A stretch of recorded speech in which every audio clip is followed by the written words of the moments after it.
नमस्कार, आप देख रहे हैं न्यूज 24। आपके साथ मैं हूं अभिलाषा पाठक। एकनाथ शिंदे जब बाला साहेब ठाकरे का जिक्र करते हैं तब वो आनंद दीघे का भी नाम लेते हैं।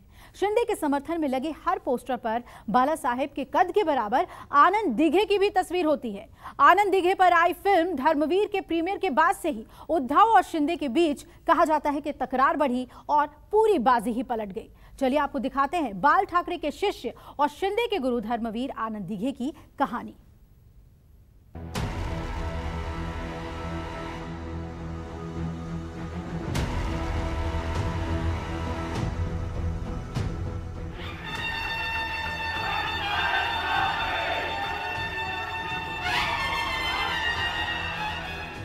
हिंदू हृदय सम्राट बाळासाहेब ठाकरे, धर्मवीर आनंद दिघे साहेबांच्या आशीर्वादाने आज बाला साहेब की जुबानी उनके सेनापति की कहानी।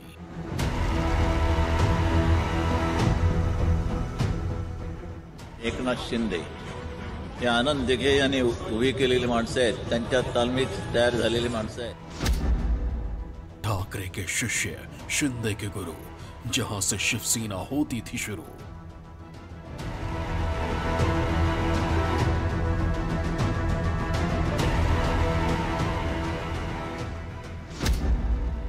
ठाकरे उन्हें चुनाव नहीं लड़वाते तो दिघे ठाकरे से बड़े हो जाते।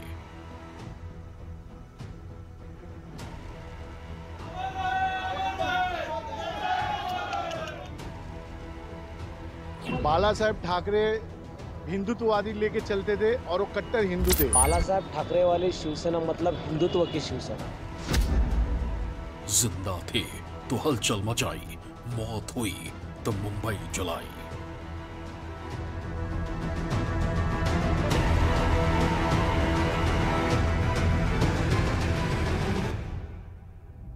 वो आनंद दिघे जिन्हें ठाणे का ठाकरे कहा जाता था, वो आनंद दिघे जो बाल ठाकरे को गुरु मानते थे, वो आनंद दिघे जिन्होंने ठाणे के गांव-गांव और घर-घर तक शिवसेना का भगवा लहरा दिया, वो आनंद दिघे जिन्होंने ऑटो चलाने वाले को आगे बढ़ाकर शिवसेना की आवाज बना दिया, वो आनंद दिघे जो खुद जिंदगी भर एक कमरे के घर में रहे लेकिन शिवसेना को ठाणे और मुंबई के घर-घर में पहुंचा दिया।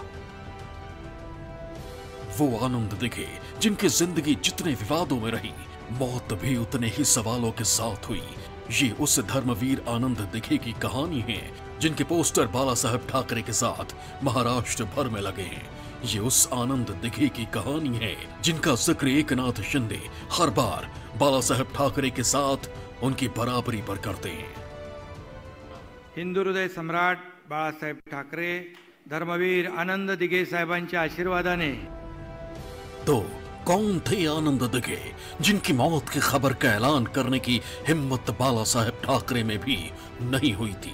कौन थे वो आनंद दिघे जिन पर बनी मराठी फिल्म के प्रीमियर पर सलमान खान से लेकर उद्धव ठाकरे, आदित्य ठाकरे, एकनाथ शिंदे तक सब पहुंचे, जिस फिल्म को देखते हुए एकनाथ शिंदे भावुक होकर रोने लगे और जिस फिल्म के बाद उद्धव ठाकरे और एकनाथ शिंदे के बीच टकराव इतना बढ़ गया कि शिंदे ने उद्धव से उनकी सरकार ही छीन ली।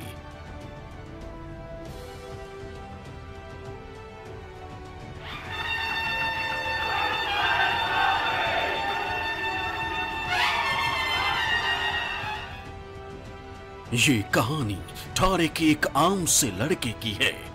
वो लड़का जिसने एक दिन बाला साहेब ठाकरे का भाषण सुना और फिर हमेशा के लिए बाल ठाकरे का हो गया।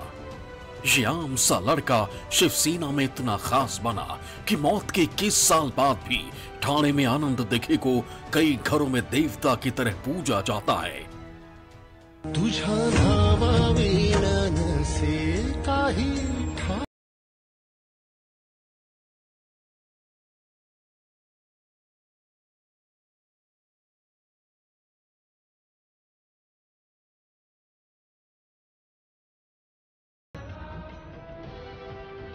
आज एकनाथ शिंदे जो कुछ हैं उसकी वजह आनंद दिघे हैं। इसलिए एकनाथ शिंदे ने 28 नवंबर 2019 को उद्धव ठाकरे के मंत्रिमंडल के शपथ ग्रहण के दौरान भी एकनाथ शिंदे ने कहा था कि वो धर्मवीर आनंद दिघे की याद में शपथ ले रहे हैं। शिवसेना प्रमुख बाळासाहेब ठाकरे यांना वंदन करून धर्मवीर आनंद दिघे साहेबांचं स्मरण करून आनंद दिघे कोकण से आए हुए एक परिवार के बेटे थे। पिता की मृत्यु हो गई थी और वो बेरोजगार थे, कोई काम नहीं था। तो जो शिवसेना के जो बड़े नेता थे, सतीश प्रधान ठाणे में जो सर्वे सर्वा थे, उनके यहाँ काम करते थे। दिघे जैसे लोअर पोजीशन से जिला प्रमुख बने और ठाणे पे कंट्रोल कर लिया, वैसे ही आनंद दिघे के साथ एकनाथ शिंदे का उदय हुआ। इसलिए वो बार बार एकनाथ शिंदे का नाम लेते हैं और अपना गॉडफादर कहते हैं। आनंद दिघे का पूरा नाम आनंद चिंतामणि दिघे था। आनंद दिघे का जन्म 27 जनवरी 1952 को हुआ था। उनका घर ठाणे के टेम्भी नाका इलाके में था। 19 जून 1966 को जब बाला साहेब ठाकरे ने शिवसेना बनाई तो ठाणे के टेम्भी नाका इलाके में भी उनकी बैठक होती थी। बचपन से ही आनंद दिघे बाला साहेब की सभाओं में शामिल होते रहे थे। आनंद पर बाला साहेब की बातों और उनके व्यक्तित्व का बड़ा असर हुआ। 70 के दशक में आनंद दिघे ने शिवसेना के एक सामान्य कार्यकर्ता के रूप में काम करना शुरू कर दिया। वो शिवसेना के काम में इतना रम गए कि उन्होंने कभी शादी भी नहीं की। आनंद दिघे और बाला साहेब में गुरु शिष्य का रिश्ता था। आनंद दिघे ने बाकायदा बाला साहेब से दीक्षा ली थी और हर गुरु पूर्णिमा पर वो बाला साहेब के पैर धोते थे। शिवसेना के लोग बाला साहेब और आनंद दिघे के रिश्ते को फूल और खुशबू जैसा कहते थे। आनंद दिघे बाला साहेब के एक इशारे पर जान छिड़कते थे और आनंद दिघे पर बाला साहेब ठाकरे। उन्होंने अपनी एक नई टीम स्थापित की, बनाई। ये सारे बेरोजगार युवकों के और जो स्ट्रीट फाइटर्स थे, वो कहलाते तो शिव सैनिक थे, लेकिन वो लोग थे आनंद दिघे के। तो आप ये समझ सकते हो कि आनंद दिघे का एक नया गैंग वहाँ ऑपरेट करता था, पर्सनल। तो उसके चलते लोग कहते हैं कि वो एक सम्राट थे, अनक्राउंड किंग थे ठाणे के, उसके वजह से हो गए। लेकिन जहाँ तक शिवसेना पॉलिटिकली स्प्रेड होने का सवाल है, वो सतीश प्रधान, बाला साहेब ठाकरे, गणेश नाइक, इन लोगों ने पहले ही स्थापित की थी आनंद दिघे का राजकीय उदय होने के पहले। बाल ठाकरे शिवसेना को एक हिंदुत्ववादी संगठन से एक राजनीतिक संगठन बनाने में लगे थे। ठाणे जैसे बड़े जिले में बाला साहेब ठाकरे को आनंद दिघे के रूप में पूर्णकालिक कार्यकर्ता मिल गया था। दिघे की मेहनत को देखते हुए शिवसेना ने ठाणे जिलाध्यक्ष की जिम्मेदारी उनके कंधों पर डाल दी। आनंद दिघे के घर में माँ, भाई और बहन सब थे, लेकिन जब वो ठाणे से शिवसेना के जिला अध्यक्ष बने तो उन्होंने घर छोड़ दिया। उन्होंने शिवसेना के कार्यालय में ही रहना शुरू कर दिया। वो कार्यकर्ताओं के लिए 2400 घंटे उपलब्ध रहते। आनंद दिघे का पीपल्स कनेक्ट बाल ठाकरे को बहुत पसंद था। शिवसेना के कार्यकर्ता ही आनंद दिघे के लिए खाना लाते थे।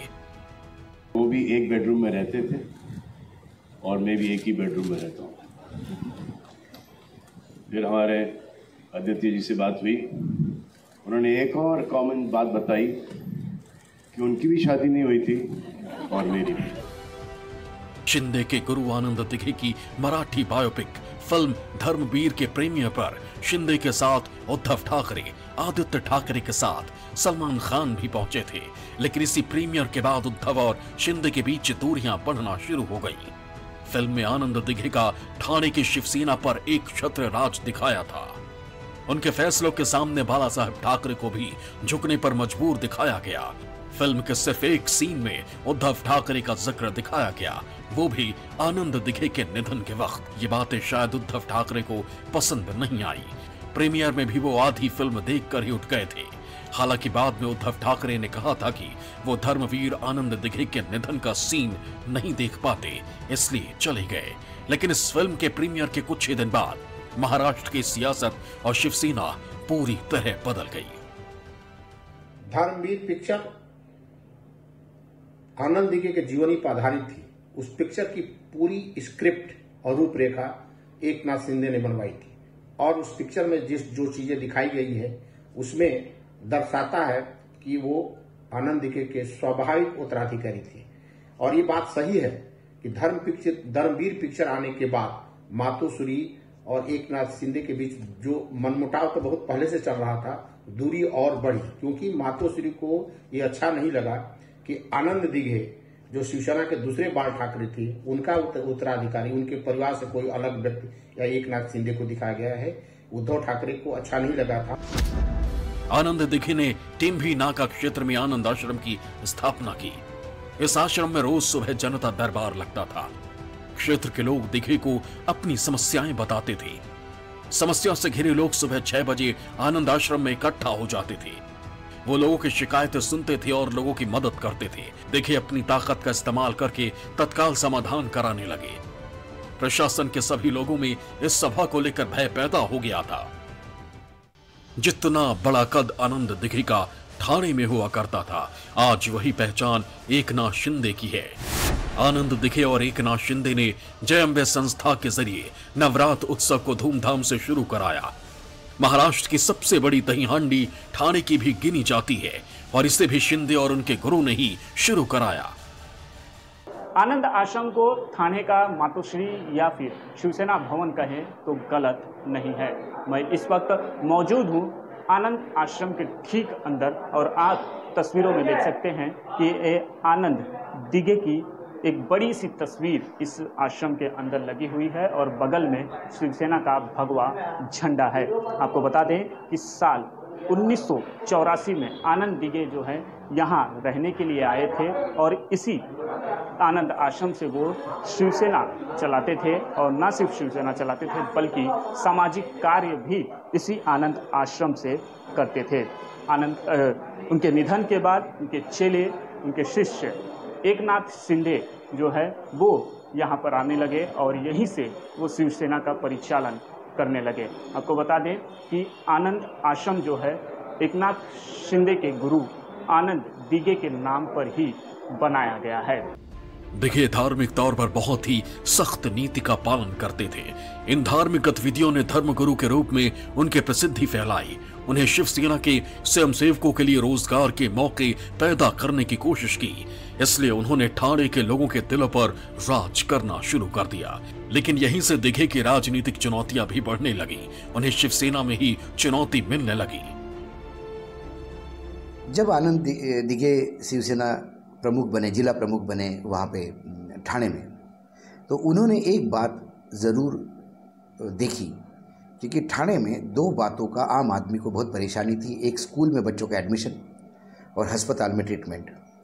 इन्होंने ये 2 एरिया पकड़ लिए और नगर पालिका उनके पास थी, तो स्कूलों का बहुत सारा काम नगर पालिकाओं के थ्रू होता है। तो उन्होंने प्राइवेट स्कूलों में और जिस स्कूलों में उनको चाहिए वो अपना कोटा निर्धारित करके लोगों का एडमिशन करवाते थे, इसलिए लोकप्रिय हो गए। अब तक आनंद दिघे सिर्फ ठाणे के नेता थे, लेकिन 1989 के ठाणे के मेयर चुनाव की वजह से आनंद दिघे की चर्चा पूरे राज्य में होने लगी। प्रकाश परांजपे इस चुनाव में महापौर पद के लिए शिवसेना के उम्मीदवार थे और उनके शिवसेना के मेयर चुने जाने की उम्मीद थी। आनंद दिघे शिवसेना के ठाणे जिला प्रमुख थे, इसलिए परांजपे को जिताने की जिम्मेदारी उन पर थी। लेकिन परांजपे केवल 1 वोट से हार गए। इस चुनाव में शिवसेना के कुछ वोट बट गए। इस हार के बाद बाल ठाकरे नाराज हो गए थे और उन्होंने सार्वजनिक तौर पर पूछा कि शिवसेना में गद्दार कौन कौन है। कुछ दिनों बाद ये चर्चा सामने आने लगी थी कि शिवसेना के पार्षद श्रीधर खोपकर ने अपनी ही पार्टी को धोखा देकर विपक्षी उम्मीदवार को वोट दिया और इसके चलते शिवसेना के उम्मीदवार को 1 वोट से हार का सामना करना पड़ा। इसके 1 महीने बाद दिन दहाड़े खोपकर की हत्या कर दी गई। दिघे को मामले में अभियुक्त बनाया गया। उन्हें टाडा कानून 1987 के तहत गिरफ्तार किया गया। बाद में उन्हें जमानत पर रिहा कर दिया गया। उनकी मृत्यु तक यह मामला चलता रहा। आनंद दिघे की लोकप्रियता दिनों दिन बढ़ती जा रही थी। मातोश्री में भी उनकी लोकप्रियता की खबरें पहुंच रही थी। उस समय ठाणे में चर्चा थी कि बाला साहब उनकी लोकप्रियता से परेशान थे। फ्रंटलाइन मैगजीन में तब एक रिपोर्ट छपी थी कि अगर दिघे ने कोई चुनाव नहीं लड़ा होता या किसी पद के लिए इच्छुक नहीं होते तो वो ठाणे के बाल ठाकरे बन सकते थे। आनंद के पक्षपात करने के बारे में कोई सवाल ही नहीं है।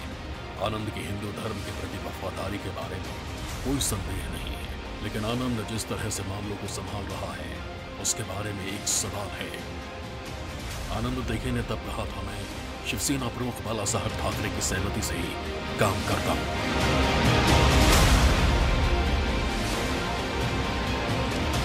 आनंद दिघे जीवन भर शिवसेना कार्यालय के एक कमरे में रहे।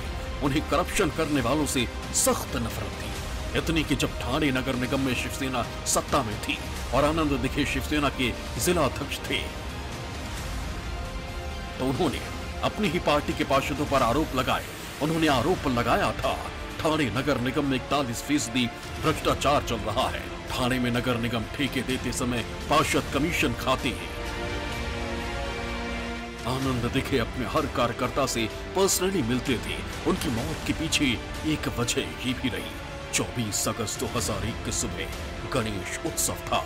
दिघे को सैकड़ों कार्यकर्ताओं के घर गणेश पूजा में शामिल होने का न्योता था।